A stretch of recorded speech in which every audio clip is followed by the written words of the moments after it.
নমস্কার বন্ধুগণ, সুপ্রভাত। আজ এই সকালে আমি সলিল বাগচি আবার এসেছি আপনাদের কাছে আমার একটি ছোট্ট কথিকা নিয়ে।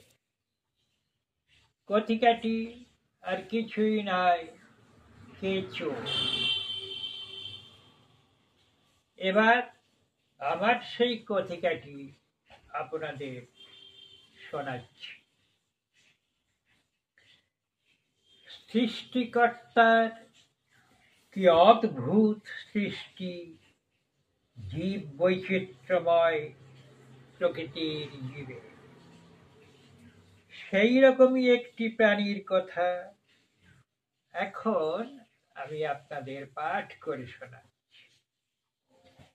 এই প্রাণীটিকে আমরা অনেক সময় কৃষকের বন্ধু বলে থাকি। এদের চোখ নেই, কান নেই, দাঁত নেই, ফুসফুসও নেই, কিন্তু কি অদ্ভুত, এদের শরীরে 5টি হৃৎপিণ্ড রয়েছে।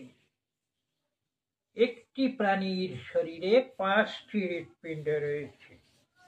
শরীরের দুপাশে রয়েছে 2টি রক্তবাহী নালী। এদের মুখটি অর্ধচন্দ্রাকার বা অর্ধবৃত্ত মতো। এই যে কেঁচো প্রাণীটি, এরা যে অঙ্গের সাহায্যে চলাফেরা করে তাকে বলা হয় সিটি।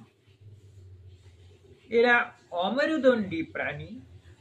এদের শরীরটি খণ্ড খণ্ড কতগুলো সিলোম দিয়ে যুক্ত এবং নলাকার, নলের মতো। কেঁচোর রেচনাঙ্গকে বলা হয় নেফ্রিটিয়া। এদের শরীরে যে সমস্ত খণ্ডগুলো রয়েছে, প্রত্যেকটি খণ্ডে একটি করে রেচনাঙ্গ রয়েছে। এরা অঙ্গুরিমাল প্রাণী। এদেরকে আংটির মতো হাড়ের অংশগুলো দিয়ে, এই সিলোমগুলো দিয়ে এদের দেহ গঠিত হয় বলেই এদের অঙ্গুরিমাল।